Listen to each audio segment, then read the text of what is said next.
দাদিমাকে নিয়ে পিপলির খুব সমস্যা হয়েছে। সারা রাত জেগে পিপলিকে কবিতা শোনাবে, গল্প শোনাবে, ছড়া শোনাবে। সবচেয়ে সমস্যা হয় যখন গান শুরু করেন। দাদিমার গলা খারাপ, গানের সুরেও কোনো আগামাথা নেই। এই গানের সুর অন্য গানে, এক গানের কথা অন্য গানে, এমন বিরক্তিকর ব্যাপার। সারা রাত হাত পা নেড়ে গান। দাদিমার ঘুম হয় না, সে পিপলিকেও ঘুমোতে দেয় না। তারা যদি একটা দুরুমের ফ্ল্যাট পেত খুব ভালো হতো। দাদিমাকে একটা রুম দিয়ে দেওয়া যেত। দুরুমের একটা ফ্ল্যাট তাদের পাওয়ার কথা, কিন্তু তারা পাচ্ছে না, কারণ বাড়ি বানানোর মাটি পাওয়া যাচ্ছে না। মাটি আনতে হচ্ছে অনেক দূর থেকে। সেখানে যাওয়া যেমন কষ্ট, পথও তেমনি বিপজ্জনক। কাছেই অবশ্যই ভালো মাটি পাওয়া গিয়েছিল, কিন্তু রানীমা সেই মাটি পছন্দ করলেন না। রানীমা বললেন, আমি জানি এই মাটি ভালো, এই মাটির ঘর মজবুত হয়, তাও জানি, কিন্তু এই মাটির গন্ধ আমার পছন্দ হচ্ছে না। তোমাদের মাটি আনতে হবে দূর থেকে। জানি তোমাদের কষ্ট হবে, মাটি আনতে গিয়ে অনেকেই মারা পড়বে, তবে সেই মৃত্যু হবে সুখের মৃত্যু। কারণ যারা মারা যাবে তারা মারা যাবে অন্যের সুখের জন্য। এই মৃত্যু বড়ই আনন্দের মৃত্যু। তোমাদের কাজ করতে হবে দিনরাত বিপদকে তুচ্ছ করে।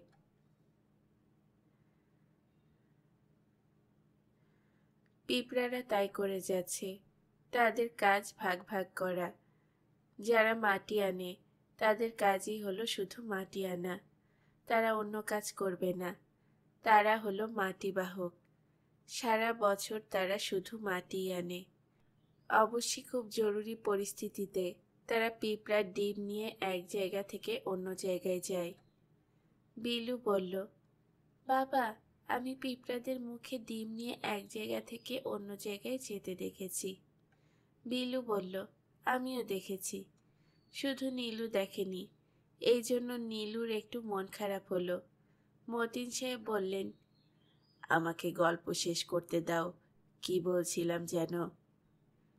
নীলু বলল, তুমি বলেছিলে একদল পিঁপড়া আছে, এদের কাজ হলো মাটি আনা, তাদের নাম মাটি বাহক। মতিন সাহেব বললেন, সেই মাটি চালুনি দিয়ে চেলে তাতে পানি মিশিয়ে গাছের আঠা মিশিয়ে মাটি তৈরির কাজ করবে অন্যরা, তাদের নাম মাটি মিশ্রক। সেই মাটিতে বাড়ি বানানোর কাজ আবার অন্যদের হাতে, তাদের বলে নির্মাতা পিপীলিকা। আর এক দল আছে যাদের কাজ খাদ্য অনুসন্ধান করা। এরা জায়গায় জায়গায় যাবে, খাদ্য খুঁজে বের করবে, খবর দেবে রানীমাকে। খাদ্যের নমুনাও খানিকটা ভেঙে নিয়ে আসবে। রানীমা সেই খাদ্য চেখে দেখবেন। যদি দেখেন ভালো, তখন অন্য আরেক দলকে হুকুম দেবেন খাদ্য নিয়ে আসতে। রানীমাকে পাহারা দেওয়া এবং পিঁপড়াদের নিরাপত্তার জন্য আছে বিশাল সৈন্যবাহিনী। তাদের দাঁতে আছে বিষ। এরা হিংস্র প্রকৃতির। যুদ্ধ করা ছাড়া অন্য কোনো কাজ করতে জানে না। খাদ্য নিয়ে আসার সময় দলে দলে সৈন্য পাঠানো হয়। সৈন্যরা সারি বেঁধে যায়, রাস্তা ঠিক করে দেয়। অন্য পোকামাকড় যাতে এই খাদ্য নিয়ে না যেতে পারে সেই দিকে লক্ষ্য রাখবে। মাঝে মাঝে বড় ধরনের যুদ্ধ তাদের করতে হয়। এই যুদ্ধ হয় অন্য গোত্রের পিঁপড়াদের সঙ্গে। কিছুদিন আগেই এরকম একটা যুদ্ধে পিপলিদের দলের শত শত সৈন্য মারা পড়ল। এমন রক্তক্ষয়ী যুদ্ধ অনেকদিন হয়নি। ঘটনা কি হয়েছিল বলি। পিপলিদের একটা দল বড় শুটকি মাছ পেয়েছিল। শুটকি মাছ হলো পিঁপড়াদের জন্য খুবই আদর্শ খাবার। অনেকদিন ঘরে রাখা যায়, নষ্ট হয় না। পিপলিদের সৈন্যবাহিনী পাহারা দিয়ে সেই খাবার নিয়ে যাচ্ছিল, কোনো রকম সমস্যা হচ্ছিল না। হঠাৎ কালো পিঁপড়া গোত্রের একটা পিঁপড়াকে দেখা গেল এগিয়ে আসতে। সেই ইশারায় বলল, কথা আছে। তার মুখ গম্ভীর। পিঁপড়ীদের দলের একজন কর্নেল এগিয়ে গেল। কি কথা? কালো পিঁপড়া গম্ভীর গলায় বলল, আপনার পরিচয় দিন। আগে পরিচয়, তারপরে কথা। আমি রানীমার সৈন্যবাহিনীর একজন কর্নেল। আপনার পরিচয়? আমি কালো গোত্রের একজন অনুসন্ধানী পিঁপড়া। এই যে খাবার তোমরা নিয়ে যাচ্ছ, এই খাবার আমি প্রথমে খুঁজে বের করি। তোমরা এটা নিয়ে যেতে পারো না। তোমার কথা সত্য না। তুমি যদি খাবার খুঁজে পেতে, তাহলে খাবারের ওপর তোমাদের পতাকা পুঁতে দিতে। সেই পতাকা দেখে আমরা বুঝতাম তোমরা খুঁজে পেয়েছো। খাবারের ওপর তোমাদের পতাকা ছিল না। আমাদের পতাকা পোতার নিয়ম নেই। নিয়ম সবার জন্যই। সমস্ত পিঁপড়া সম্প্রদায় এই নিয়ম মেনে চলে। আমরা আগে মানতাম, এখন মানি না। তুমি মিথ্যা কথা বলছো। কালো পিঁপড়া হুঙ্কার দিয়ে বলল, আমাকে মিথ্যাবাদী বলছো? তোমার সাহস তো কম না। মিথ্যাবাদীকে মিথ্যাবাদী বলতে সাহস লাগে না। কি বললে? আমি মিথ্যাবাদী? হ্যাঁ। তুমি কি যুদ্ধ করতে চাও? আমি চাই না। আমাদের রানীমা অকারণে যুদ্ধ চান না। আমরা আমাদের খাবার নিয়ে শান্তিপূর্ণভাবে আমাদের রাজ্যে ফিরে যেতে চাই। শান্তিপূর্ণভাবে বাড়ি ফিরে যেতে চাও? খুব ভালো কথা। শান্তি সবাই চাই, আমরাও চাই। তবে সেই শান্তি পেতে হলে খাবার রেখে যেতে হবে। তা সম্ভব না। তাহলে যুদ্ধ হবে। কালো পিঁপড়া কথা শেষ করেই একটু দূরে গিয়ে ইশারা দিল, আর তখনই শত শত কালো পিঁপড়া বের হয়ে এলো। তারা এতক্ষণ আড়ালে ঘাপটি মেরে বসেছিল। কালো পিঁপড়ারা যুদ্ধের জন্য প্রস্তুত হয়েই এসেছে। মুহূর্তের মধ্যে যুদ্ধ বেঁধে গেল। ভয়ঙ্কর যুদ্ধ। কালো পিঁপড়ারা খুবই ভালো যোদ্ধা। এদের গায়ের জোর প্রচণ্ড। তাছাড়া তাদের সাঁড়াশির মতো একটা অস্ত্র আছে। লাল পিঁপড়াদের তা নেই। তবে লাল পিঁপড়ারা অনেক সংঘবদ্ধ। এদের বুদ্ধিও বেশি। তারপর লাল পিঁপড়ারা যুদ্ধে হেরে গেল। এদের শত শত সৈন্য মারা গেল। যারা বেঁচে গেল, কালো পিঁপড়ারা তাদের বন্দি করে নিয়ে গেল। বন্দি লাল পিঁপড়াদের এখন কাজ হচ্ছে কালো পিঁপড়াদের কাজকর্ম করে দেওয়া, ওদের বাড়িঘর বানানো। পিপলি বেগমের বাবা ওই কালো পিঁপড়াদের হাতেই বন্দি। তিনি কেমন আছেন, কোথায় আছেন, পিপলি কিছুই জানে না। মাঝে মাঝে বাবার জন্য সে কাঁদে। সবাই যখন খেলতে যায়, সে চুপ করে বসে থাকে। আজও বাড়ি ফেরে পিপলি বেগম চুপচাপ বসে রইল। পিপলির মা বললেন, তোর কি হয়েছে রে? পিপলি বলল, কিছুই হয়নি। কিছু হয়নি তো মুখ অমন অন্ধকার করে বসে আছিস কেন? স্কুলের আপার বকা খেয়েছিস? না। তাহলে এরকম চুপচাপ বসে না থেকে রেশন কার্ড নিয়ে যা, খাবার নিয়ে আয়। আমাদের খাবার যা আছে তাতে চলে যাবে মা, আর লাগবে না। চিনি তো নেই। কয়েক দানা চিনি থাকা ভালো। বর্ষাকাল এসে যাচ্ছে, মাঝে মাঝে একটু আধটু চিনি খেতে ভালো লাগে। বেশি চিনি খাওয়া ভালো না মা, ডায়াবেটিস হবে। কে বলেছে তোকে? স্কুলের আপা বলেছেন। তোর দাদিমার চিনি খুব পছন্দ। এই বয়সে তার অন্য কোনো খাবার মুখে রুচে না। যা না, রেশন কার্ডটা নিয়ে যা। লক্ষ্মী মা আমার, ময়না মা আমার। যাচ্ছি যাচ্ছি। যাচ্ছিস যখন তখন তুই একটা কথা জিজ্ঞেস করতে পারবি। কি কথা? এবছর আমাদের নতুন ফ্ল্যাট দেবে কি না? মনে থাকলে জিজ্ঞেস করব। তোর দাদিমার কথা বলিস। বেচারির এখন একার একটা ঘর দরকার। আচ্ছা বলবো। তোর মুখটা এমন কালো লাগছে কেন? কিছু হয়নি তো মা? না। পিপলি রেশন কার্ড নিয়ে গেল। পিঁপড়া সমাজের নিয়ম হলো সব খাদ্য স্টোর রুমে জমা হবে। তারপর হিসেব হবে কি পরিমাণ খাদ্য আছে। হিসেব মতো সব খাবার সমানভাবে ভাগ করা হবে। কেউ বেশি পাবে না, আবার কেউ কমও পাবে না।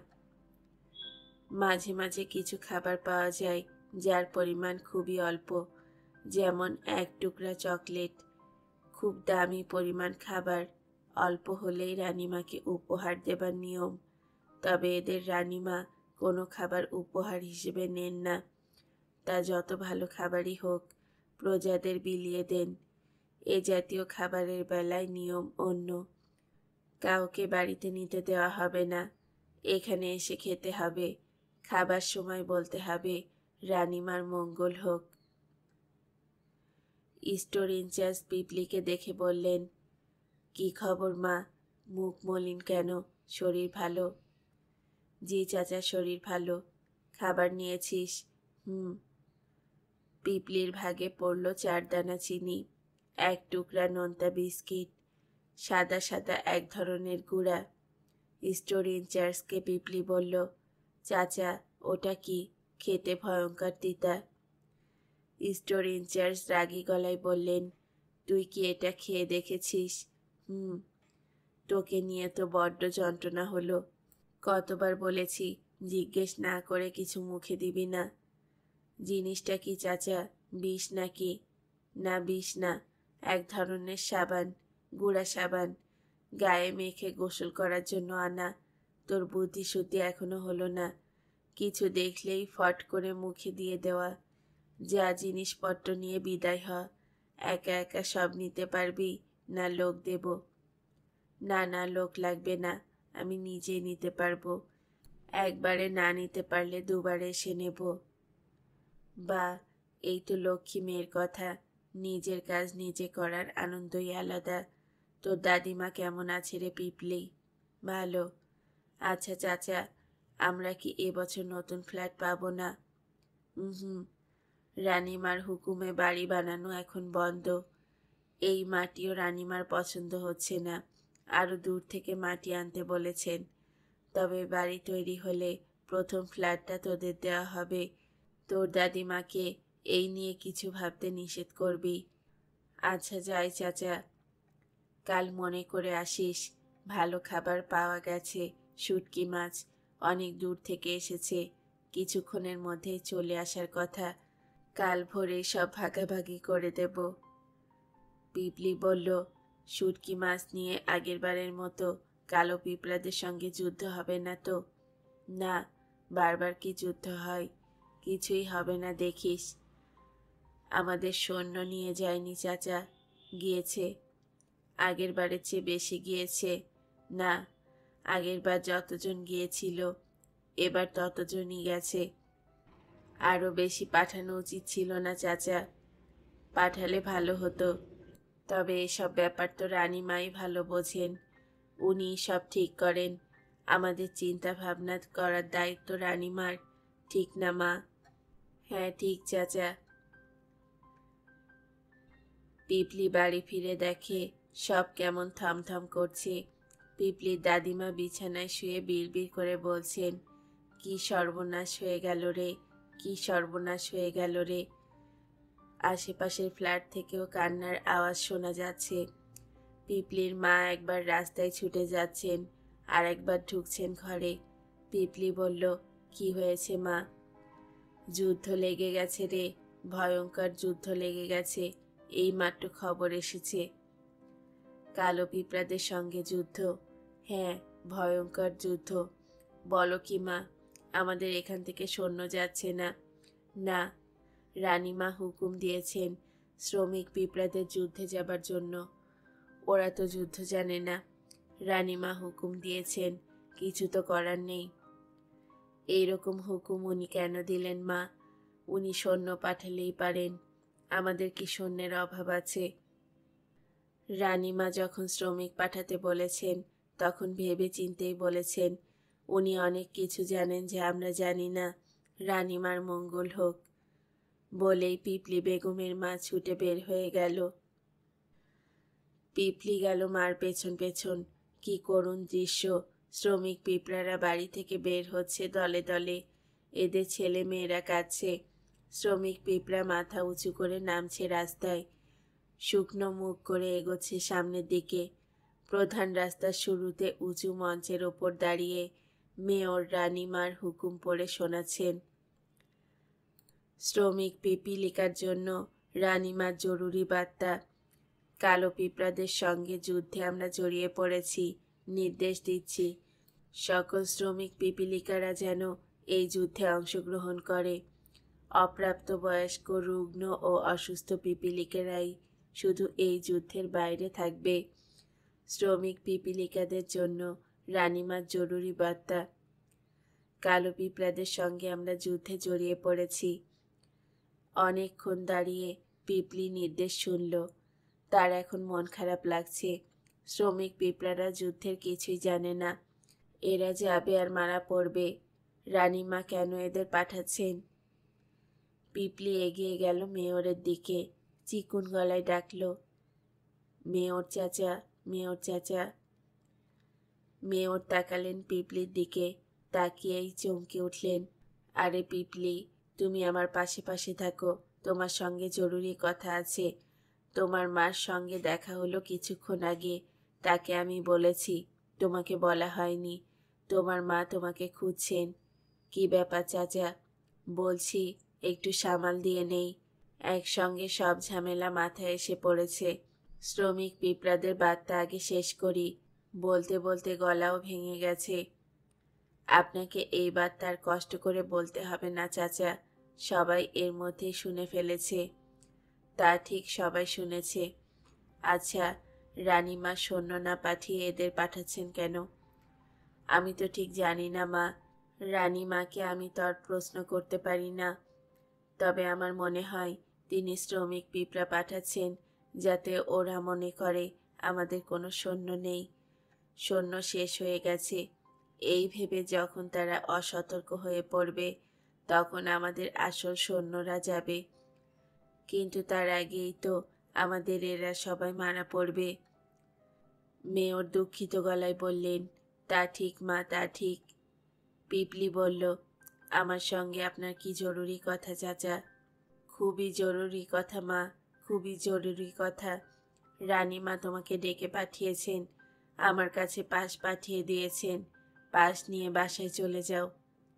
পিপলি হকচকিয়ে গেল, নরম গলায় বলল, কখন যেতে হবে চাচা? সব পাশের ওপরে লেখা আছে আগামীকাল। মা, এখন আমার সামনে থেকে যাও, বড়ই ব্যস্ত। শ্রমিক পিপিলিকাদের জন্য রানীমার জরুরি বার্তা। পিপলি বাড়ি ফিরে দেখে তার মা খুবই উত্তেজিত। তিনি ছোটাছুটি করছেন। উত্তেজনার জন্য ঠিকমতো কথাও বলতে পারছেন না, কথা জড়িয়ে যাচ্ছে। ও পিপলি, তোকে রানীমা ডেকে পাঠালেন কেন? জানি না মা, কি আশ্চর্যের কথা। এই দেখো আমার হাত পা কাঁপছে। রানীমা ডেকে পাঠিয়েছেন, সহজ কথা তো না। তোর ভয় লাগছে না পিপলি? একটু লাগছে, লাগারই তো কথা। তবে ভয়ের কিছু নেই, রানীমা খুবই দয়ালু। রানীমার সঙ্গে দেখা হলে কি বলতে হবে জানিস তো? প্রথমেই বলতে হবে, হে পিঁপড়া সম্প্রদায়ের মহান রানী, আপনার মঙ্গল হোক, কল্যাণ হোক। আর কথা বলার সময় রানীমার চোখে চোখে কখনো তাকাবি না। কথা বলার সময় রানীমার চোখের দিকে তাকানো খুবই অসভ্যতা। রানীমার সঙ্গে খুব জোরেও কথা বলা যাবে না, আবার ফিস ফিস করেও বলা যাবে না, দুটোই অসভ্যতা। আমি জানি মা, আজ রাতে তোকে উপোস করতে হবে। কেন? রানীমার কাছে ভরা পেটে যেতে নেই। রানীমার কাছে ভরা পেটে যাওয়া অসভ্যতা। রাতে উত্তেজনায় পিপলি বেগমের মা এবং দাদিমা কেউই ঘুমোতে পারল না। তিনজন একসঙ্গে বসে গল্প করেই রাত কাটিয়ে দিল। এত বড় একটা যুদ্ধ হচ্ছে তা যেন কারুর মনেই নেই। পিপলির দাদিমা বললেন, আমার কাছ থেকে একটা ছড়া ভালো মতো শিখে যা পিপলি। ছড়া শিখে গেলে রানীমাকে শোনাতে পারবি, রানীমা খুশি হবেন। রাগও হতে পারেন, তোমার ছড়াগুলি পচা পচা। এই ছড়াটা সুন্দর, আর তুই যদি গানের মতো করে বলিস তাহলে শুনতে ভালো লাগবে। ইচ্ছা করলে নেচে নেচেও শুনতে পারিস। তবে নেচে নেচে শোনানো অসভ্যতা কিনা জানি না। ছড়াটা বলো। রানীমা ও রানীমা, গালে তার লালিমা। পিপলি দাদিমাকে থামিয়ে দিয়ে বলল, রানীমার গালে লালিমা কিনা কেউ তো জানে না, কেউ তো রানীমাকে দেখেনি। আচ্ছা তাই তো, তাহলে তুই কি একটা মশার ছড়া শুনবি? মশার ছড়া? মশা ছড়া শুনে উনি কি করবেন? হয়তো ওনার ভালো লাগবে। মশা মশা মশা, চুপচাপ বসা, কাছে গেলে উড়ে যায়, দূরে যায় দিনরাত, গান গায়, ফুল খায়, ফল খায়, মানুষের রক্ত খায়। মশা মশা মশা, চুপচাপ বসা। পিপলি, ছড়াটা কেমন লাগলো রে? ভালো লাগেনি। আজ ছড়া টড়ার কথা বলার দরকার নেই। এসো দাদিমা, আমরা চুপচাপ বসে রাত পার করে দেই। আমার ভালো লাগছে না। ভালো লাগছে না কেন? আমার শুধু মনে হচ্ছে রানীমা হয়তো আমার ওপর বিরক্ত হবেন, আমাকে শাস্তি দেবেন। ও মা, এ কেমন কথা? তোর ওপর বিরক্ত হবেন কেন? তা জানি না, কিন্তু মনে হচ্ছে বিরক্ত হবেন। অলুক্ষণে কথা বলিস না তো। খুব ভোরে পিপলি বেগমের মা পিপলিকে সাবান মাখিয়ে গোসল করিয়ে আনলেন। পিপলির চোখ এমনিতেই সুন্দর, তারপরেও চোখের দুপাশে কাজল লাগিয়ে দিলেন। পিপলিকে সুন্দর দেখতে লাগলো। তিনি দীর্ঘশ্বাস ফেলে বললেন, তোর বাবা বেঁচে থাকলে আজ কত খুশি হতো, আনন্দে হয়তো চিৎকার করে কাঁদত। তার মেয়ে যাচ্ছে রানীর সঙ্গে দেখা করতে, সহজ কথা তো না। কত বড় কথা, কত আনন্দের কথা। আহা, মানুষটা আজ কোথায় আছে জানি না। দাদিমা বললেন, ভয় লাগছে নাকি রে পিপলি? পিপলি বলল, না, কিন্তু ভয় লাগছে, বেশ ভয় লাগছে। সূর্য আকাশে অনেকখানি উঠেছে। পিপলি বেগম রওনা হয়ে গেছে রানীমার কাছে। পিপলির মা ঘরে বসে কাঁদছেন। রানীমার বাড়ি পিঁপড়াদের মূল বসত বাড়ি থেকে দূরে। শুধু দূরে তা নয়, অনেক দূরে। পিঁপড়াদের বসত বাড়ির নিচে, খুব নিচে নয়, অল্প নিচে। সূর্যের আলো যেন সেখানে যেতে পারে, তার ব্যবস্থা আছে। রানীমার বাড়ি তার চেয়েও অনেকখানি নিচে। সুড়ঙ্গ পথ ধরে যেতে হয়। সুড়ঙ্গে কিছুক্ষণ পরপর পাহারা। বাজ খায় গলায় পাহারাদাররা চেঁচিয়ে ওঠে, কে কে যায়? পিপলি ভয়ে ভয়ে বলে, আমি পিপলি বেগম। যাওয়া হচ্ছে কোথায়? রানীমার বাড়ি। উনি ডেকে পাঠিয়েছেন। পাস আছে, আছে, আছে বলে হাবার মতো দাঁড়িয়ে থেকো না, দেখাও। পিপলি পাস দেখায়। আরো খানিকক্ষণ যায়। এবার একজন চেঁচিয়ে ওঠে, কে কে যায়? এমন করে যেতে যেতে সে একটা সমতল ভূমিতে এসে পৌঁছালো। জায়গাটা তত অন্ধকার না, আবছা করে হলেও সব দেখা যাচ্ছে। উঁচু দেয়াল ঘেরা। এই দেয়ালের নাম প্রথম দেওয়াল। এরকম আরো 2টা দেওয়াল পেরোলে তারপর রানীমার বাড়ি। প্রথম দেয়ালে একটি মাত্র গেট। বন্ধ গেটের বাইরে বেশ কজন উচ্চ পদস্থ কর্মচারী। এরা সবাই গম্ভীর। এদের মেজাজও মনে হয় ভালো না। একটু দূরে রক্ষী বাহিনীর একজন বড় অফিসারকে ঘিরে কয়েকজন অফিসার। প্রথম গেটটা খুব গুরুত্বপূর্ণ। এই গেটে পাস পরীক্ষা করা হয়। সেই পরীক্ষা খুবই জটিল পরীক্ষা।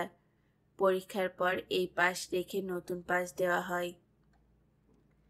পিপলি বেগমের পাস 2-3 জন মিলে পরীক্ষা করলো। পাস ঠিকই আছে। রক্ষী বাহিনীর অফিসার বললেন, পিপলি বেগম, তোমার সঙ্গে কি কিছু আছে? কোনো বিপজ্জনক অস্ত্র বা এই জাতীয় কিছু? জি না, এই দেখুন আমার হাত খালি। তোমার চোখ এমন দেখাচ্ছে কেন? চোখে কি দিয়েছ? আমার মা দিয়েছেন কাজল। এটাই তো সমস্যা। চোখে কাজল পরে রানীমার কাছে যাওয়া যায় কি না সেটা তো জানি না। নিয়ম কানুনের বইটা দেখো তো। নিয়ম কানুনের বই অনেকক্ষণ ধরে ঘাটা হলো, কিছুই পাওয়া গেল না। অফিসার বললেন, এ তো দেখি ভালো যন্ত্রণা হলো। পিপলি বেগম বলল, আমি না হয় কাজল মুছে ফেলি। না, তার প্রয়োজন দেখছি না। কষ্ট করে তোমার মা তোমাকে কাজল দিয়ে দিয়েছে, দেখতেও সুন্দর দেখাচ্ছে। আচ্ছা চলো, তোমাকে দ্বিতীয় দেওয়ালে নিয়ে যাই। ওরা বোধহয় জানে। দ্বিতীয় দেওয়ালের একটা মাত্র গেট। সেই গেট পাহারা দিচ্ছে সৈন্যবাহিনী। শুধু গেট না, সমস্ত দেওয়াল জুড়েই সৈন্যবাহিনীর সারি। দেখলেই ভয়ে গা কাঁপে। কি তাদের চেহারা, তাদের কি স্বাস্থ্য! দ্বিতীয় দেওয়ালের গেটে পিপলিকে অনেকক্ষণ বসে থাকতে হলো। তারাও চোখের কাজল সম্পর্কে কিছু খুঁজে পেল না। সেনাবাহিনীর অফিসার বললেন, সবচেয়ে ভালো হয় কাজল তুলে ফেললে। পিপলি তাতে রাজি। বসে থাকতে আর ভালো লাগছে না। তাছাড়া তার অসম্ভব খিদে পেয়েছে, খুব পিপাসাও পেয়েছে। সে চোখের কাজল মুছে ফেলল। সেনাবাহিনীর অফিসার নিজেই তাকে সঙ্গে নিয়ে তৃতীয় দেওয়ালের গেটে পৌঁছে দিলেন। তৃতীয় এবং শেষ দেওয়াল পাহারা দিচ্ছে রানীমার নিজস্ব সৈন্যবাহিনী। এই বাহিনীর সব সৈন্যই মেয়ে। পিপলির মনে হলো পুরুষ সৈন্যদের চেয়েও ভয়ঙ্কর এরা, কারণ এদের প্রত্যেকের দুটি করে সাঁড়াশি আছে। ধারালো সাঁড়াশি ঝকঝক করছে। মেয়ে সৈন্যবাহিনীর প্রধান পিপলি বেগমকে নিজের অফিসে ডেকে নিয়ে যন্ত্রের গলায় বললেন, শোনো পিপলি বেগম, এখান থেকে তোমার সঙ্গে কেউ যাবে না। তুমি হেঁটে হেঁটে একা রানীমার প্রাসাদের দিকে যাবে। দূর থেকেই প্রাসাদ দেখা যায়। তোমার চিনতে কোনো অসুবিধা হবার কথা না। প্রাসাদের সামনে দাঁড়ালেই তুমি রানীমাকে দেখতে পাবে। রানীমা প্রথম দিকের অংশের বারান্দায় সিংহাসনে বসে থাকেন। প্রাসাদের চারিদিকে লাল দাগ দেওয়া আছে। লাল দাগের ভেতরে যাবে না, ভেতরে যাবার নিয়ম নেই। লাল দাগের ভেতরে পা দেওয়ার অপরাধের একটাই শাস্তি, নির্বাসন, মনে থাকবে? আবার কি? আদব কায়দা বলে কিছুই শেখনি। বলো জি মহামান্না, মনে থাকবে? জি মহামান্না, মনে থাকবে। রানীমার সঙ্গে দেখা হবার পর তুমি যা বলবে তা হচ্ছে, হে পিপীলিকা সমাজের মহান রানী, আপনার মঙ্গল হোক, কল্যাণ হোক, মনে থাকবে? জি মহামান্না, মনে থাকবে। এখন এসব প্রতিজ্ঞা করো। পিপলি বিস্মিত হয়ে বলল, কি প্রতিজ্ঞা? রানীমার কাছে যাবার আগে প্রতিজ্ঞা করতে হয়। কিভাবে প্রতিজ্ঞা করব? হাঁটু গেড়ে বসে। পিপলি হাঁটু গেড়ে বসল। বলো। শপথ চন্দ্র সূর্যের নামে, শপথ পৃথিবীর নামে, শপথ আমার পিতা মায়ের নামে, শপথ বর্ষার বৃষ্টির নামে, শপথ খাদ্যের নামে, মহান রানীমার কোনো অনিষ্ট করিব না, কিংবা কাউকে অনিষ্ট করিতে দেব না। পিপলি বলল। তখন তাকে গেটের ভেতরে নিয়ে যাওয়া হলো। সে হতভম্ব হয়ে দেখল রানীমার প্রাসাদ। এ তো শুধু প্রাসাদ নয়, এ যেন এক স্থূল পদ্ম ফুটে আছে। কি প্রকাণ্ড, কি কারুকার্যময়! প্রাসাদের গায়ে কত ফুল, কত লতাপাতা আঁকা, কি সব অপূর্ব নকশা! কত অসংখ্য গম্বুজ, কত যে খিলান! প্রাসাদের নিচে টকটকে লাল। যতই উপরের দিকে যাওয়া হচ্ছে, লাল রং ততই কমছে। প্রাসাদের ওপরের দিকটা ধবধবে সাদা। লাল প্রাসাদ থেকে হয়েছে সাদা। কোথায় লাল রঙের শুরু, কোথায় সাদা রঙের আরম্ভ, বোঝার উপায় নেই। ভেসে আসছে সুমধুর বাঁশি, পাতার বাঁশি। প্রাসাদের ভেতর বসেই অনেকেই একসঙ্গে বাঁশি বাজাচ্ছে। পিপলি প্রাসাদের দিকে হাঁটা শুরু করলো। একসময় এসে পৌঁছালো। রানীমাকে দেখা যাচ্ছে, বারান্দায় সিংহাসনে বসে আছেন। কি সুন্দর লাগছে রানীমাকে, কি সুন্দর! তবে যে তাকে বলা হলো রানীমাকে কেউ দেখেন না, তিনি থাকেন পর্দার আড়ালে। এই তো সে দেখতে পাচ্ছে। যদিও রানীমার দিকে তাকানোর নিয়ম নেই, তাকালে অসভ্যতা হয়। অসভ্যতার শাস্তি নির্বাসন। তবু পিপলি চোখ নামাতে পারছে না। তার মনে হচ্ছে সে সারা জীবন রানীমার দিকে তাকিয়ে থাকতে পারবে। কি সুন্দর, কি সুন্দর! তার সিংহাসনটাই কত সুন্দর। সিংহাসনের নিচেটাও লাল, উপরের দিকটা সাদা, অবিকল প্রাসাদের মতো।